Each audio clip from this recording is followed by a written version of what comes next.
বিসমিল্লাহির রহমানির রহিম। আমরা সকলে একটু দরুদ ইব্রাহিম পড়ে নিই। আল্লাহুম্মা সাল্লি আলা মুহাম্মাদ ওয়া আলা আলি মুহাম্মাদ কামা সাল্লাইতা আলা ইব্রাহিম ওয়া আলা আলি ইব্রাহিম ইন্নাকা হামিদুম মাজিদ। আল্লাহুম্মা বারিক আলা মুহাম্মাদ ওয়া আলা আলি মুহাম্মাদ কামা বারাকতা আলা ইব্রাহিম ওয়া আলা আলি ইব্রাহিম ইন্নাকা হামিদুম মাজিদ।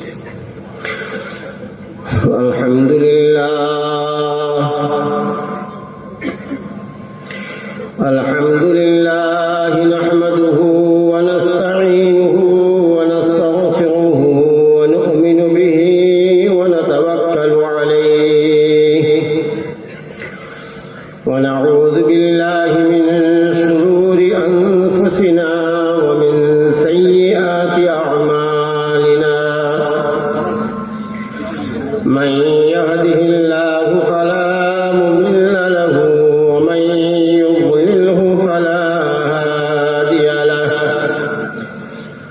ونشهد أن لا إله إلا الله وحده لا شريك له ونشهد أن سيدنا ونبينا ومولانا محمدا عبده ورسوله صلى الله تعالى عليه وعلى آله وصحبه وبارك وسلم تسليما كثيرا. أرسله بالحق إلى الناس بشيرا ونذيرا وداعيا إلى الله بإذنه وسراجا منيرا. أما بعد فقد قال الله تعالى في القرآن العظيم: أعوذ بالله من الشيطان الرجيم. بسم الله الرحمن الرحيم. إنا نحن نزلنا الذكر وإنا له لحافظون. صدق الله العلي العظيم.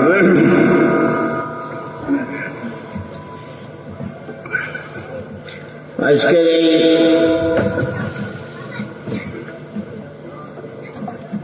মহাবরকতময় জলসার মান্যবর সভাপতি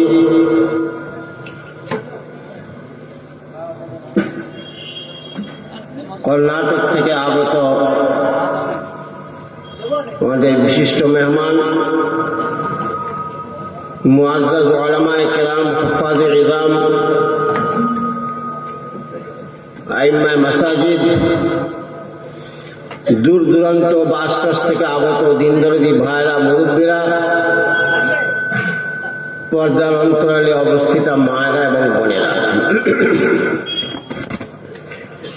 আজ আমরা এই মাদ্রাসা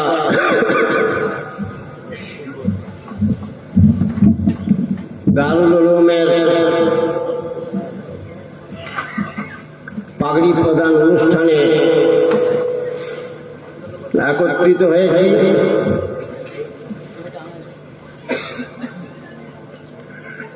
মাদ্রাসা চলছে, ছাত্রদের আনাগোনা রয়েছে, শিক্ষক রয়েছেন, মেহমানরা যাতায়াত করেন। এই মাদ্রাসা যে এতদিন ধরে চলছে, এর রেজাল্ট কি?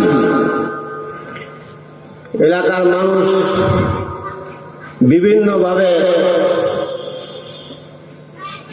সহযোগিতা করে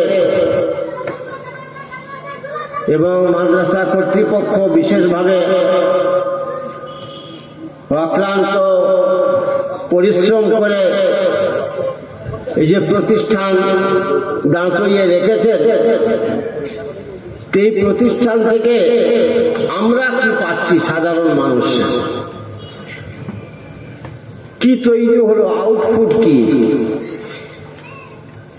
এই মাদ্রাসা কিছু ফলাফল রেজাল্ট আজকে আপনাদের সামনে তুলে ধরা হবে। যে কিছু ছেলেকে আমরা কোরআন পাকের হাফিজ বানিয়েছি, হাফিজে কোরআন তারা তৈরি হয়েছে। আবার কোরআন বুঝবার জন্য যে আরবি ব্যাকরণ বা আরো অন্যান্য বিষয় শিখবার আছে, সেগুলো আমরা এখানে শিক্ষা দিচ্ছি। তার কিছু ফলাফল আজকে আপনাদের সামনে প্রকাশ করা হবে। কিছু ছাত্রের মাথায় পাগড়ি বেঁধে দিয়ে আপনাদের সামনে কর্তৃপক্ষের তরফ থেকে তাদেরকে হাফেজ বলে স্বীকৃতি দেওয়া হবে। এরা কোরআন পাকের হাফেজ হয়েছে। তা না হয় হলো, কিন্তু এরা কোরআন পাকের হাফেজ হয়ে সমাজের কি উপকার হলো? না একটা ডাক্তার হলো, না একটা মাস্টার হলো, না একটা ইঞ্জিনিয়ার হলো, কিছুই হলো না। কোরআন পাকের হাফেজ হলো, তো সমাজের আর কি উপকার হলো এতে? আজকের এই মুবারক মাজমায় আমি এ সম্পর্কে দু একটা কথা আপনাদের খিদমতে রাখতে চাই। দেখুন, আল্লাহ রাসূল সাল্লাল্লাহু আলাইহি ওয়াসাল্লামকে আল্লাহ পাক যখন দ্বীন শরীয়ত দিয়ে পাঠিয়েছিলেন, যখন তিনি দ্বীনের দাওয়াত দেওয়া শুরু করলেন, মানুষের ধরে ধরে ঘুরে দ্বীন প্রচার শুরু করলেন, তখন থেকেই দ্বীন প্রচারে প্রতিবন্ধকতার সৃষ্টি করা হলো, বিভিন্ন ভাবে বাধা আসতে লাগলো। কিন্তু সব বাধা উপেক্ষা করে সাল্লাল্লাহু আলাইহি ওয়াসাল্লাম তার মূল লক্ষ্য, তাকে যে আল্লাহ পাক যে মকসদ, যে কাজ দিয়ে পাঠিয়েছিলেন, সে কাজ তিনি চালিয়ে যেতে রইলেন। একটা একটা করে কোরআন পাকের আয়াত হুকুম নাযিল হতে রইল, সেই হুকুম তিনি মানুষের কাছে পৌঁছাতে রইলেন। কয়েকটি আয়াত নাযিল হওয়ার পর আল্লাহ পাকের তরফ থেকে তার নবীকে হুকুম দেওয়া হলো, এবার আপনি এই দ্বীনের দাওয়াত আপনার ঘরেও দিন। আপনার যারা নিকটাত্মীয়, খুব কাছের মানুষ, আপনার বংশগত মানুষ, খানদানের মানুষ, কুটুমজন, তাদেরকেও দ্বীনের কথা আপনি শুনান। ওয়ানজির আশিরাতাকাল আকরাবিন। এই হুকুম পাওয়ার পর আল্লাহ রাসূল সাল্লাল্লাহু আলাইহি ওয়াসাল্লাম তার খানদানের কুরাইশ বংশের মানুষদের ডাক দিলেন, ইয়া মাশারা কুরাইশ, হে কুরাইশ খানদানের মানুষ, তোমরা সকলে এখানে উপস্থিত হও, জমায়েত হও। রাসূলুল্লাহ সাল্লাল্লাহু আলাইহি ওয়াসাল্লাম ডাক দিলেন। সেই ডাক শুনে তার খানদানের মানুষ সকলে হাজির হলো। মুহাম্মদ ডাক দিয়েছে, কি ব্যাপার দেখি। রাসূলুল্লাহ সাল্লাল্লাহু আলাইহি ওয়াসাল্লাম তাদেরকে ডেকে বললেন, ইমাম বুখারী রাহমাতুল্লাহ আলাইহি তার সহিহ বুখারীতে কাহিনীটা উল্লেখ করেছেন। আমি আমাদের বাঙালি ভাষাভাষী মানুষের কাছে সহজবোধ্যভাবে কাহিনী আকারে তুলে ধরছি। রাসূলুল্লাহ সাল্লাল্লাহু আলাইহি ওয়াসাল্লাম তাদেরকে বললেন যে আমি তোমাদেরকে দেখেছি, আমার সম্পর্কে তোমাদের কি ধারণা, আমাকে কি মনে করো তোমরা? তো সকলে বললো, মুহাম্মদ তুমি ভালো মানুষ, তোমার সম্পর্কে আমাদের ধারণা খুব উচ্চ, তোমার আখলাক, চরিত্র, আদর্শ খুব উন্নত মানের, চালচলন খুব ভালো, মানুষের সঙ্গে সম্পর্ক ভালো, কথাবার্তার মধ্যে বিনয় আছে, নম্রতা আছে। তো তো তোমার ব্যাপারে তো আমাদের দ্বিমত কিছু নেই, সকলেই আমরা একমত যে তুমি একজন মহামানব, বড় আদর্শবান মানুষ। তো কি বলতে চাইছো? রাসূলুল্লাহ সাল্লাল্লাহু আলাইহি ওয়াসাল্লাম বললেন, আচ্ছা আমি যদি বলি জমি তৈরি করছেন, দাওয়াতটা তো দিতে হবে। আমরা যখন চাষ করি, যারা চাষাবাদ নিয়ে থাকেন, চাষ যারা বুঝি, নিশ্চয়ই বুঝতে পারবো, এই যে ধান রোপণ করতে গেলে, আলু রোপণ করতে গেলে, পেঁয়াজ ইত্যাদি রোপণ করতে গেলে আগে মাটিটা তৈরি করতে হয়, আগে জমিটা তৈরি করতে হয়, তারপরে বীজ রোপণ হয়। তো রাসূলুল্লাহ সাল্লাল্লাহু আলাইহি ওয়াসাল্লাম কালেমার দাওয়াতের বীজ রোপণ করবেন, আগে জমিটা তৈরি করে নিচ্ছেন, মাটিটা তৈরি করছেন। এদেরকে যে দাওয়াতটা দেবো, এরা দাওয়াতটা গ্রহণ করবে কিনা, সেই জমি তৈরি করার জন্য রাসূলুল্লাহ সাল্লাল্লাহু আলাইহি ওয়াসাল্লাম বললেন যে আমি যদি বলি একদল লোক নানান রকম অস্ত্র শস্ত্র নিয়ে এই পাহাড়ের পেছনে হাজির হয়েছে, তোমাদের উপরে এক্ষুনি হামলা করবে, আক্রমণ শানাবে, তোমরা কি আমার এই কথাটা শুনবে, মানবে? সকলে এক বাক্যে বললে, নিশ্চয়ই মানবো মুহাম্মদ। তুমি যদি বলো নিশ্চয়ই স্বীকার করবো, এর সত্যায়ন করবো, এটা সত্যি বলে মেনে নেব আমরা। রাসূলুল্লাহ সাল্লাল্লাহু আলাইহি ওয়াসাল্লাম বললেন, কেন মানবে? বললেন, এই জন্য মানবো যে আজকে তোমার বয়স হয়েছে 40, 42, 45 বছর বয়স বটে, কিন্তু তুমি তো আমাদের সামনে মানুষ হয়েছো, আমরাই তো করে পিঠে করে তোমাকে মানুষ করেছি।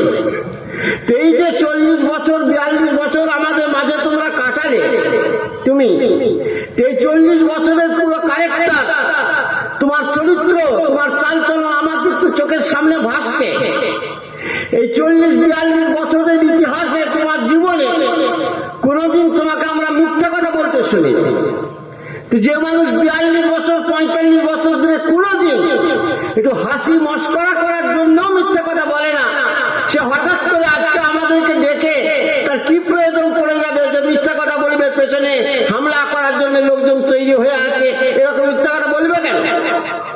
তোমার 40 বছরের ক্যারেক্টার, 40 বছরের চালচলনের ইতিহাস আমাদেরকে প্রেরণা যোগাচ্ছে, উৎসাহ দিচ্ছে যে তুমি 40 বছর ধরে যেমন সত্যি কথা বলে এসেছো, আজকেও যেটা বলবে সত্যি কথাই বলবে তুমি।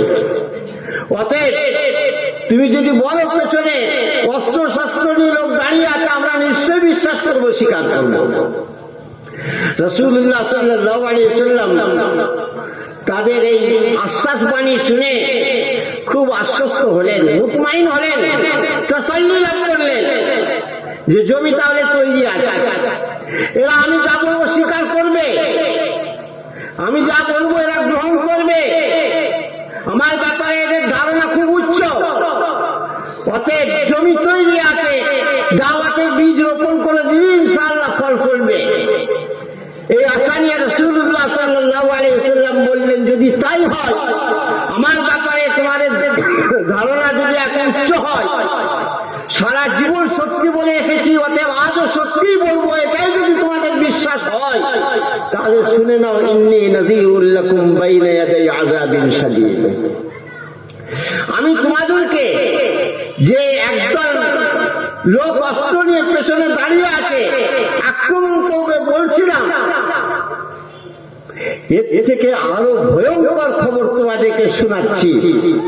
সেটা হচ্ছে, আমাকে আমার রব তোমাদের কাছে রাসূল হিসাবে প্রেরণ করেছেন, তার দাওয়াত, তার বাণী, তার মারজিয়াত, তার মামুরাত, তার মানহিয়াত, কোন কাজে তিনি সন্তুষ্ট হন, কি করলে তিনি অসন্তুষ্ট হন, তার কি কুদরত, তার কি ক্ষমতা, তার কি ইহসান তোমাদের উপর আছে, এই সবগুলো তোমাদের কাছে শোনাতে পাঠিয়েছেন। আর তাকে এক ওয়াহদাহু লা শারীকা লাহু বলে স্বীকার করে নেওয়ার জন্য দাওয়াত দিতে পাঠিয়েছেন। অতএব আমি তোমাদের সকলের কাছে তার ওয়াহদানিয়ত, তার একত্ববাদের দাওয়াত দিচ্ছি, তোমরা সকলে তাকে এক অদ্বিতীয় বলে স্বীকার করো। ইন্নামা ইলাহুকুম ইলাহু ওয়াহিদ, তিনি ছাড়া কেউ নেই, তাকে এক নিজের রব, তাকে নিজের মাবুদ, তাকে নিজের মসজিদ সব কিছু বলে স্বীকার করো। যদি স্বীকার করো তাহলে খুবই আনন্দের কথা, তিনি তোমাদের উপর সন্তুষ্ট হবেন, তোমাদেরকে তিনি জান্নাতি মহল দান করবেন, পরজীবনে সুখে শান্তিতে তোমরা সেখানে বসবাস করবে। আর যদি তা না করো, তার হুকুম যদি তোমরা পালন না করো, আমার এই দাওয়াত যদি তোমরা গ্রহণ না করো, তাহলে আল্লাহ পাক তোমাদের উপর অসন্তুষ্ট হবেন এবং এই অসন্তুষ্টির কারণে তোমাদেরকে ভয়ঙ্কর আযাব এবং কষ্টে তোমাদেরকে পতিত করবেন। ইন্নী নাযীরুল লাকুম বাইনা ইয়াদাই আযাবিন শাদীদ। এই যে দাওয়াত দিলেন রাসূলুল্লাহ সাল্লাল্লাহু আলাইহি ওয়াসাল্লাম, এই দাওয়াতের কথা শুনে যে মানুষগুলো এক্ষুনি বলেছিল যে মুহাম্মদ তুমি যা বলবে মনে প্রাণে বিশ্বাস করব, 40-45 বছর ধরে যে কোনোদিন মিথ্যা কথা বলে না, আজও সে কোনোদিন মিথ্যা কথা বলতে পারে না, তোমার উন্নত আদর্শ, উন্নত চরিত্র আমরা দেখে আসছি আমাদের লোকদল করে, অতএব মুহাম্মদ যা বলবে তাই মনে প্রাণে বিশ্বাস করবো যারা বলেছিল, সেই মানুষগুলোই যখন রাসূলুল্লাহ সাল্লাল্লাহু আলাইহি ওয়াসাল্লাম দাওয়াত আল্লাহ, আল্লাহর দ্বীনের কথা তাদের কাছে রাখলেন, তার ওয়াহদানিয়তের কথা যখন শোনালেন যে তিনি এক অদ্বিতীয়, এটা স্বীকার করো, ব্যাস সাথে সাথে সমস্ত মহাব্বত, ভক্তি, ভালোবাসা কর্পূরের মতো সব উবে গেল। কোথায় সে ভালোবাসা, কোথায় সে সচ্চরিত্রের প্রতি আগ্রহ, শ্রদ্ধা, সব সহানুভূতি সব শেষ। সমবেত শ্রোতাদের মধ্যে একজন উঠে দাঁড়ালো, দাঁড়িয়ে বলল তাব্বান লাকা ইয়া মুহাম্মদ আলিহাযা দাআউতানা ওয়া ফি রিওয়ায়াতিন উখরা আলিহাযা জামাআতানা। মুহাম্মদ তুই ধ্বংস হ, তুই নিপাত যা, বরবাদ হয়ে যা, তুই নিপাত যা মুহাম্মদ, এই জন্য আমাদেরকে ডেকেছিস। আমরা তো ভাবলাম মুহাম্মদ ডেকেছে কিছু একটা বলবে, তুই নিজের নবুয়তের প্রচার করার জন্য আমাদেরকে ডেকেছিস। আমি অভিসম্পাত, অভিশাপ দিচ্ছি, তিনি নিপাত যা মুহাম্মদ। রাসূলুল্লাহ সাল্লাল্লাহু আলাইহি ওয়াসাল্লামের মুখের উপর প্রতিবাদ হলো। কিসের প্রতিবাদ হলো? খুব ভালো করে বুঝবেন মাদ্রাসা কি জিনিস, ভাই ছাত্রগুলো হাফেজ হয়ে কি সমাজের উপকার হলো সেটা বোঝাবার জন্য আমি ভূমিকা তৈরি করছি। রাসূলুল্লাহ সাল্লাল্লাহু আলাইহি ওয়াসাল্লাম যে দাওয়াত দেওয়া শুরু করেছিলেন, দাওয়াতুল আল্লাহ, যে কোরআনের আয়াত প্রচার শুরু করেছিলেন, সেই দাওয়াতের পথে বাধা, প্রতিবন্ধকতা সৃষ্টি করা হলো, সেই ইসলামকে ধ্বংস করার সূত্রপাত হলো। আপনারা হয়তো জানবেন, এই যে মানুষ উঠে দাঁড়িয়েছিল, দাঁড়িয়ে আল্লাহ রাসূল সাল্লাল্লাহু আলাইহি ওয়াসাল্লামকে অভিশাপ দিয়েছিল, সে মানুষটা কে? বাইরের কেউ নয়। আমি তো আগেই বলেছি রাসূলুল্লাহ সাল্লাল্লাহু আলাইহি ওয়াসাল্লাম যাদেরকে ডেকেছিলেন তারা সব রাসূলুল্লাহ সাল্লাল্লাহু আলাইহি ওয়াসাল্লামের বংশগত মানুষ, নিজের খানদানেরই মানুষ, বাইরের মানুষ খুব একটা নয়। আত্মীয় স্বজনকেই ডেকেছিলেন। আল্লাহ পাক তো সেই হুকুমই দিয়েছিলেন যে আপনি আপনার আত্মীয়, বংশ, খানদান এদেরকে আপনি দাওয়াত দেওয়া শুরু করুন। সেই হিসাবে নিজের লোকেদেরকেই ডেকেছিলেন, বাইরের লোক খুব একটা ছিল না তাতে। সেই নিজের লোকেদের মধ্যে একজন উঠে দাঁড়িয়েছিল, দাঁড়িয়ে আল্লাহ রাসূল সাল্লাল্লাহু আলাইহি ওয়াসাল্লামকে একবারে মুখের উপর অভিশাপ দিয়েছিল এবং ইসলামকে ধ্বংস করার সূচনা করেছিল। সে মানুষটা কে? রাসূলুল্লাহ সাল্লাল্লাহু আলাইহি ওয়াসাল্লামের নিজেরই চাচা, নাম তার আবু লাহাব। রাসূলুল্লাহ সাল্লাল্লাহু আলাইহি ওয়াসাল্লাম অত্যন্ত আদর্শবান পুরুষ ছিলেন। সারা পৃথিবীকে তিনি তালিম দিতে এসেছিলেন, সৌহার্দ্যের তালিম, শ্রদ্ধার তালিম, বড় ছোটের মান মর্যাদা শিক্ষা তিনি দিতে এসেছিলেন। রাসূলুল্লাহ সাল্লাল্লাহু আলাইহি ওয়াসাল্লাম এই তার চাচার এই প্রতিবাদ, ইসলামকে ধ্বংস করার পাল্টা দাওয়াত, এটা শুনেও রাসূলুল্লাহ সাল্লাল্লাহু আলাইহি ওয়াসাল্লাম পাল্টা কোনো প্রতিবাদ করেননি, চুপ হয়ে থেকে গেছেন। কেন? তিনি যেই হন তিনি আমার চাচা, পিতৃতুল্য। অতএব রাসূলুল্লাহ সাল্লাল্লাহু আলাইহি ওয়াসাল্লাম খামোশ। কিন্তু আল্লাহ জাল্লা জালালুহু আম্মা নওয়ালুহু সাথে সাথে কোরআন পাকের আবার একটি আয়াত তখনই নাযিল করেছেন, তাব্বাত ইয়াদা আবি লাহাবি ওয়া তাব। হে আবু লাহাব, আমার নবী ধ্বংস হবেন কি রে? আমি অভিসম্পাদ দিচ্ছি আবু লাহাব তুই ধ্বংস হয়ে যাবে। আমার নবী ধ্বংস হয়ে যাবেন? আমার নবীকে আমি পাঠিয়েছি সারা পৃথিবীতে দিন ইসলাম তিনি ছড়িয়ে দেবেন। লা ইয়াবকা বাইতু মাদারিন ওয়ালা ওয়ামাদিন ইল্লা দাখালাহুল ইসলাম। ইসলাম প্রতিটা ঘরের কোনায় কোনায় আমি আল্লাহ পাক পৌঁছে দেবো। ইউরিদুনা লিইউতফিউ নূরাল্লাহি বিআফওয়াহিহিম। তারা চাইছে ইসলামের যে আলো জ্বলছে ফুৎকার দিয়ে ফুঁক দিয়ে সেটাকে নিভিয়ে দেবে। ওয়াল্লাহু মুতিম্মু নূরিহি। আল্লাহ পাক বলছেন আর আমি বলছি ইসলামের আলো আমি পরিপূর্ণ করব। অতএব এই পরিপূর্ণ আমার নবীর দ্বারাই আমি করব। অতএব নবী ধ্বংস হবেন কি নবী বেঁচে থাকবেন তাকে সব দিক দিয়ে আমি গার্ড করব এবং তার ইসলামের এই অগ্রযাত্রা যাতে মসৃণ হয়, সুন্দরভাবে তিনি ইসলামের আলো নিয়ে এগিয়ে যেতে পারেন সে পথ আমি সুগম করব। আর এই পথে যে বাধা সৃষ্টি করছিস আবু লাহাব, আমি আল্লাহ পাক অভিশাপ দিচ্ছি তুই ধ্বংস, তুই বরবাদ হবি। এই যে রাসূলুল্লাহ সাল্লাল্লাহু আলাইহি ওয়াসাল্লামের এই মজমায় প্রতিবাদ শুরু হলো, কি অদ্ভুত ব্যাপার। যে ঘর থেকে দ্বীনের প্রচার শুরু হলো, দ্বীনের দাওয়াত শুরু হলো, সেই ঘর থেকে দ্বীনকে ধ্বংস করার সূচনাও হলো। কিন্তু আল্লাহ পাক তিনি দায়িত্ব নিয়েছিলেন যে ওভাবে দ্বীন ধ্বংস করা যাবে না। চেষ্টা অনেক করেছে রাসূলুল্লাহ সাল্লাল্লাহু আলাইহি ওয়াসাল্লামের পথে অন্তরায় বাধা সৃষ্টি অনেক করেছে কিন্তু সফল হতে পারেনি। কেন?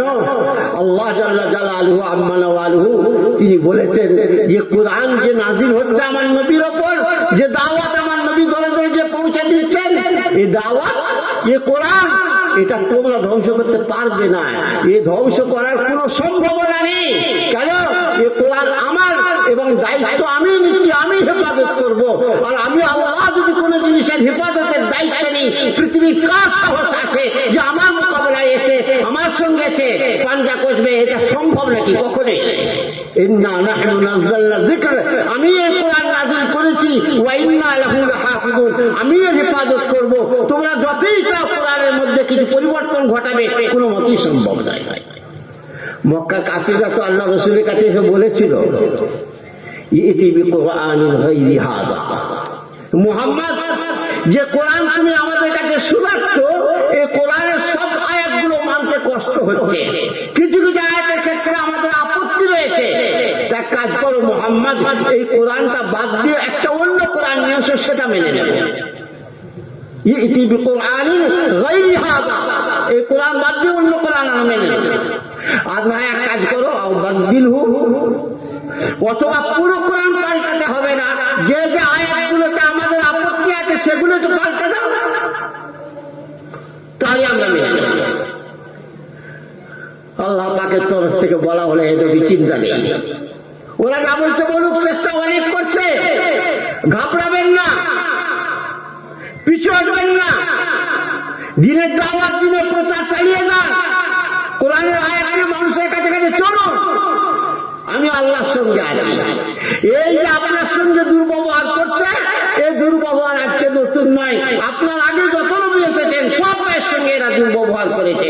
মা ইউকালু লাকা ইল্লা মা ক্বাদ ক্বিলা লির-রুসুলি মিন ক্বাবলিক, আপনার সঙ্গে আজকে যে ব্যবহার করা হচ্ছে এই ব্যবহার আপনার আগে যে নবীরা এসেছিলেন তাদের সঙ্গেও এরা করেছে।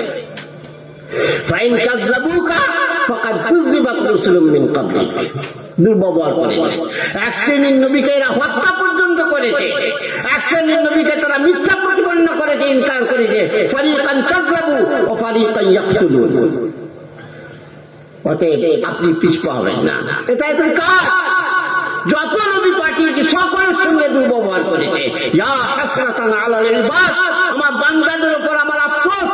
মা ইয়াতিহিম মির রাসূল, যত নবী এসেছেন ইল্লা কানু বিহি ইস্তাহজিউন, সকলের সঙ্গে ঠাট্টা মশকরা করেছে, বেয়াদবি করেছে, তাদের সঙ্গে দুর্ব্যবহার করেছে। অতএব আপনি পিছু হটবেন না, পিছু হটবেন না। এরকম মুসিবত বিপদ অনেক এসেছে, কিন্তু আপনি পিছু হটবেন না, একটু ধৈর্য ধরুন। হিমালয় পাহাড়ের মতো এই বিপদের সামনে মজবুত হয়ে আপনি দাঁড়ান। ফাসবির কামা সাবারা উলুল আজমি মিনার রুসুল ওয়া লা তাস্তাজিল লাহুম, আপনার আগে যে যেসব নবীরা ধৈর্য ধরে কাজ করেছিলেন, আপনিও কাজ করুন, আমি আল্লাহর সাথে আছি, কাজ চালান। অতএব ওরা যে বলছে কোরআনটা বদলে দাও, নতুন কোরআন নিয়ে এসো, ওদেরকে বলে দিন মা ইয়াকুনু লি আন উবাদদিলাহু মিন তিলকাই নাফসি, এই কোরআন এটা আমার নয়, অতএব আমি আমার তরফ থেকে কোনো পরিবর্তন বাড়ানো কমানো যোগ বিয়োগ কিছুই আমি করতে পারবো না। কেন? কালাম আমার নয়, কালাম তার।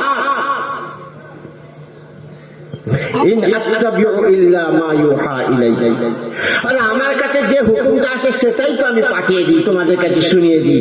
কোরআনে যোগ করা বিয়োগ করা একটা জবাব, এটা হেরফের করার ক্ষমতা আমার নেই। আল্লাহ পাক কোরআন পাকে ইরশাদ করেছেন ওয়ালাউ তাকাওয়ালা আলাইনা বা'দুল আকাওয়িল। এই মুহাম্মদ, আমি ইনার ব্যাপারেও বলছি, এই কোরআনটা আমার, এতে কোনো সন্দেহ নেই, আমার কালাম আমার, এতে সন্দেহ নেই। আর আমার কালামের ব্যাপারে কারোর সঙ্গে কোনো আপোষ নেই। এমনকি আমার নবী, সব থেকে প্রিয় নবী, শ্রেষ্ঠ নবী, এনার সঙ্গে আমার কোনো আপোষ নেই আমার কালামের ব্যাপারে। যদি আমার নবী ইনিও যদি মন থেকে কিছু বানিয়ে আর আমার নাম করে বাজারে চালিয়ে দেয় যে এটা আল্লাহর কালাম, আল্লাহ পাক বলছেন লাআখাযনা মিনহু বিল ইয়ামিন, আমি তার ডান হাতটা ধরবো, সুম্মা লাকাতানা মিনহুল ওয়াতিন, গর্দানের ঘাড়ের শিরাটা আমি কেটে দেবো, তোমাকেও ছাড়বো না আমি। কেন? এটা আমার কালাম, আমার কালামে কোন রকম পরিবর্তন করতে দেওয়া হবে না। রাসূলুল্লাহ সাল্লাল্লাহু আলাইহি ওয়াসাল্লাম সেটাই শোনালেন যে আল্লাহর কালাম আমি শোনাচ্ছি, আমার এতে পরিবর্তন করার নেই তো কিছু। রাসূলুল্লাহ সাল্লাল্লাহু আলাইহি ওয়াসাল্লাম তাদেরকে বোঝালেন, আচ্ছা বোঝো, আমাকে চেনো, আমি তো নতুন হঠাৎ করে নবী হয়ে যাইনি, আমার আখলাক, আমার আদর্শ, আমার চরিত্র সত্য দেখেছো তোমরা। লাকাদ লাবিসতু ফীকুম উমরাম মিন ক্বাবলি, বহুদিন তোমাদের মাঝে কাটিয়েছি। রাসূলুল্লাহ সাল্লাল্লাহু আলাইহি ওয়াসাল্লাম এই যে দাওয়াত দিতে রইলেন, আর পাল্টা দাওয়াতে বা কোরআনকে ধ্বংস করার যে চক্রান্ত হলো, সেই চক্রান্ত সেই যে শুরু হইল এবং আবুল হাবদার সূচনা করেছিল, সেই চক্রান্ত সেই থেকে আজ পর্যন্ত চলছে কোরআনকে ধ্বংস করার। সাহাবায়ে কেরাম, আল্লাহ রাসূল সাল্লাল্লাহু আলাইহি ওয়াসাল্লামের পরে সাহাবায়ে কেরাম এই কোরআন হেফাজতের দায়িত্ব দিয়েছেন, তারা ব্যবস্থা করেছেন, আল্লাহ পাক তাদেরকে দিয়ে হেফাজতের কাজ করিয়েছেন। কোরআনের পাকের আয়াতের মধ্যে যাতে কেউ আয়াত অন্য কিছু ঢুকিয়ে না দিতে পারে, তার জন্য আল্লাহ পাক ব্যবস্থা করেছেন, হাফেজের সিস্টেম রেখেছেন। আগে তাওরাত ছিল, জবুর ছিল, ইনজিল ছিল, বিভিন্ন কিতাব আল্লাহ পাক নাযিল করেছিলেন। সেই কিতাবে তারা অনেক বিকৃতি ঘটিয়েছে, নিজের মন মতো আয়াত ঢুকিয়ে দিয়েছে। আল্লাহ পাক সেই জন্য এই উম্মতের মধ্যে এই বান্দাদেরকে দিয়ে কোরআন, নিজের কোরআনের হেফাজতের সিস্টেম রেখেছেন। এই কোরআন আমার এই বান্দাদেরকে দিয়ে এমন ভাবে মুখস্থ করিয়ে দেবো, আত্মপ্রান্ত শুরু থেকে শেষ একটা সমানের ভেতরে হবে না, এমন মুখস্থ করবে আমার বান্দারা। আর এরপরে যদি কেউ কিছু যোগ বিয়োগ করতে চায়, তো আমার বান্দাদের কাছে ধরা পড়বে। এমন ভাবে এরা মুখস্থ করবে, তোমরা যতই চেষ্টা করো কোরআনে ভেজাল ঢুকিয়ে দেওয়ার কোনো মতেই হবে না। সময় আমার শেষ হয়ে গেছে, কথা বাড়াতে চাইছিলাম। মেহমানরা আছেন, খাস মেহমানরা রয়েছেন, ওনাদের কাছে ইনশাআল্লাহ আমরা শুনবো। আমি কথা শেষ করে দিচ্ছি, খালি একটা কথা, যে কোরআন যে আল্লাহ পাক হেফাজত করার দায়িত্ব নিয়েছেন, সেই হেফাজত করছেন কাদের দ্বারায়? এই আজকে যাদের আমরা মাথায় পাগড়ি পরাবো, এইরকম কিছু মানুষকে দিয়ে আল্লাহ পাক কোরআনের হেফাজতের ব্যবস্থা করেছেন। না, পৃথিবীতে নজির নেই কোরআন পাক ছাড়া আর কোন বই, কোন গ্রন্থ কেউ এভাবে আদ্যপ্রান্ত শুরু থেকে শেষ পর্যন্ত মুখস্থ হয়ে গেছে, দিনের পর দিন, বছরের পর বছর, নজির নেই। আপনি দেখার একটা স্কুলে পরীক্ষা হয় না, মাস্টার মশাই বলে অমুক কবিতার 8 লাইন মুখস্থ লেখো, বলেন তো? ছাত্র সারা রাত ধরে মুখস্থ করে পরের দিন যে 8 লাইন লিখে দেয়। আর স্যার দেখলেন একবারে সুন্দর লিখেছেন, 50-এ 50, 100-এ 100। যে স্যার বললেন অমুক কবিতা 8 লাইন মুখস্থ লেখো, সেই স্যারকে যদি বলা হয় স্যার আপনি একটু মুখস্থ শোনান, তো স্যারের মুখস্থ নেই।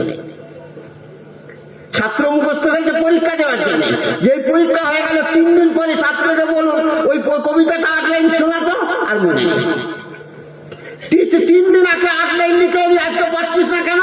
বলছে এটা ক্ষণিকের ব্যাপার। আর মনে স্যার পড়াচ্ছে, স্যারের মুখস্থ নেই। আর এই কোরআন 15 বছরের ছেলে, 18 বছরের ছেলে আজকে ইয়াদ করেছে। এর যখন 80 বছর বয়স হবে, বিছানায় পড়ে থাকবে, হয়তো মৃত্যু সজ্জায় পড়ে রয়েছে, সেখানেও যে আপনি যদি বলেন আঙ্গুর 80 রাতাকালে আকরাবি, এর পরের আয়াত থেকে পড়ো তো, হুঁশ যদি থাকে, জ্ঞান যদি থাকে, গড় গড় করে পড়বে। কি ব্যাপার? কি করে সম্ভব হচ্ছে? আল্লাহ পাক করাচ্ছেন। আমি দায়িত্ব নিয়েছি, আমি কোরআন মুখস্থ করিয়েছি, হেফাজত করছি। আমাদের ফুরফুরায় দুজন হাফেজ সাহেব ছিলেন, খুব নাম করা। আমি 2 মিনিট বলে কথা শেষ করে দেবো ইনশাআল্লাহ, কাহিনীটা শুনিয়ে। দুজন হাফেজ সাহেব ছিলেন, খুব নাম করা।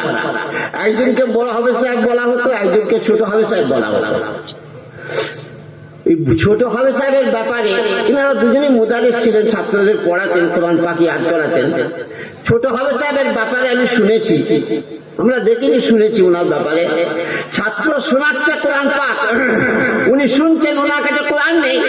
ছাত্র মুখস্থ শোনাচ্ছে, কোরআন মুখস্থ করেছে, তো উনি তখন ভুল করছেন, ভুল হচ্ছে, আয়াতটা ভুল হচ্ছে, দেখো। ছাত্র কোরআন পাক খুলে দেখছে, হুজুর আমি তো ঠিকই পড়ছি, ভুল নেই তো। উস্তাদ বললেন, হাফেজ সাহেব বললেন কি ভুল নেই? বললেন হ্যাঁ হুজুর আমি ঠিক পড়ছি তো। তো উস্তাদকে দেখালেন, হুজুর দেখে বললেন হ্যাঁ ঠিকই তো, কোরআন পাকে তো ঠিকই রয়েছে। তাহলে আমার ইয়াদ কি কমজোর, দুর্বল হয়ে যাচ্ছে নাকি? আমি যে কোরআন পাক মুখস্থ করলাম, আমার সঙ্গে মিলছে না, তাহলে ভুল হচ্ছে নাকি আমার? তাহলে আমার যদি কোরআন দুর্বল হতে থাকে, আমার যদি মুখস্থ আমি ভুলে যাই, তাহলে ক্ষতি হয়ে যাবে। তো উস্তাদ বললেন আচ্ছা দাঁড়া, এই তো কোরআনটা নিয়ে আয় তো। আর একটা কোরআন খুলে দেখলেন একই জায়গায় ঠিকই রয়েছে। এই ছোট হাফেজ সাহেব বিব্রত হলেন, এ কি ব্যাপার, দুটো কোরআন পাকে ঠিকই রয়েছে, আর আমি ইয়াদ যেটা করেছি তার সঙ্গে মিলছে না। খুব চিন্তায় পড়লেন। কিন্তু এমন ওনার ইয়াদের উপর এত ভরসা, এত আস্থা, উনি মেনে নিতে পারছেন না যে আমার ভুল হচ্ছে। উনি সবার গোড়া থেকে, ওই যে আমার হাফেজ সাহেবরা ভুলে গেলে পেছন থেকে একটু পড়ে পড়ে আসতে হয় লাইনটা ধরবার জন্য, উনি গড় গড় করে পড়তে রইলেন, সে একই পড়া পড়ছেন। বললেন বাবা আমার মনটা মানছে না। বলে হুজুর দুটো কোরআন আপনাকে দেখালাম, আপনি মন মানছে না বলছেন কেন? বললেন না আমার মনটা মানছে না, মনে হচ্ছে কিছু একটা ভুল হচ্ছে। এই তো কোরআন পাকটা নিয়ে আই। 3 নম্বর কোরআন পাক নিয়ে এলেন, যে খুলে দেখছেন, হুজুর বলছে এই দেখ, এই কোরআন পাকে দেখ যে আমার যেটা ইয়াদ আমার সঙ্গে পুরো মিলছে। আর এই দুটো, হুজুর বললেন প্রিন্টিং কিছু মিস্টেক হয়েছে বাবা, ছাপার কিছু ভুল হয়েছে। এই বাকি যত কোরআন পাক আছে সব নিয়ে আয়। সব কটা মিলিয়ে দেখলেন, হ্যাঁ হুজুর যা বলছেন ঠিকই বলছেন। ওই দুটো কোরআন একই কোম্পানি, একই প্রেস থেকে একই বছরে ছাপা, ওই ছাপায় কিছু গন্ডগোল হয়েছে, ভুল হয়েছে। কি বোঝাতে চাইছিলাম? এই যে হেফাজত আল্লাহ পাক করাচ্ছেন, একটা যে ভুল হয়েছে উস্তাদের সামনে দেখিয়ে দেওয়া হচ্ছে, উস্তাদ তাও মানছেন না যে না ভুল আমার নয়, ভুল ছাপার হয়েছে। এই যে একটা ইয়াদের উপর এত আস্থা, এত ভরসা কিভাবে হয়েছে? কোন বান্দার দ্বারা সম্ভব? আল্লাহ পাক করাচ্ছেন। এই যে কোরআন পাক ছাত্ররা রেয়াজ করছে, আমি হয়তো ভাবছি সমাজের কি উপকার হলো, আমি বুঝতে পারছি না। এই হাফেজদের মাধ্যমে আল্লাহ পাক নিজের কোরআনের হেফাজতের ব্যবস্থা করছেন। অতএব একে আমি সমাজের আবর্জনা না ভাবি। ডাক্তার হলো না, মাস্টার হলো না, কি লাভ হলো? বহুত বড় লাভ হয়েছে। আমি বুঝতে পারছি না দিনের হেফাজত আল্লাহ পাক এই বান্দাকে দিয়ে করাবেন। হয়তো আপনার কাছে মূল্য নেই, দরবারে ইলাহিতে প্রচুর মূল্য। কত মূল্য? আল্লাহ পাক বলছেন হাসরের ময়দানে ওর পিতামাতাকে ডাকবো, ওকে না ওর পিতামাতাকে ডাকবো, দেখে তুমি আমার দিনের হেফাজতের জন্য যে ছেলেটাকে দিয়েছিলে দিনের হেফাজতের কাজে সাহায্য করার জন্য, এই জন্য তোমাকে একটা পুরস্কার দেবো। সেটা কোথা? কি পুরস্কার? এই আসমানের যে সূর্য, তোমাদের মাথায় একটা মুকুট পরাবো, মুকুট তাজ। সেই তাজটা হবে খুব লাইটফুল, জ্যোতির্ময়, আলোয় আলোকিত, নূরে নূরান্বিত হয়ে থাকবে। কত লাইটফুল! রাসূলুল্লাহ সাল্লাল্লাহু আলাইহি ওয়াসাল্লাম বলছেন সূর্য যদি কারো ঘরের ভিতর ঢুকিয়ে দেওয়া হয়, সেই সূর্য যত আলোকতেজ হবে, সম্ভব নয় সূর্যকে আগে ঘরের ভেতর ঢুকিয়ে দেওয়া যায় না। এটা তামসিলান বলছে আল্লাহ রাসূল সাল্লাল্লাহু আলাইহি ওয়াসাল্লাম, বোঝাবার জন্য। সেই তাতে যত নূর হবে তার থেকে মুকুটের নূরটা আরো বেশি হবে। এটা কাকে দেওয়া হলো পুরস্কার? হাফেজ সাহেবের বাপকে। আর হাফেজ সাহেবকে কি পুরস্কার? আল্লাহ রাসূল সাল্লাল্লাহু আলাইহি ওয়াসাল্লাম এবার তুমি ভাবো, বাপের যদি পুরস্কার এই হয় তাহলে খুদ হাফেজের পুরস্কার কি হতে পারে?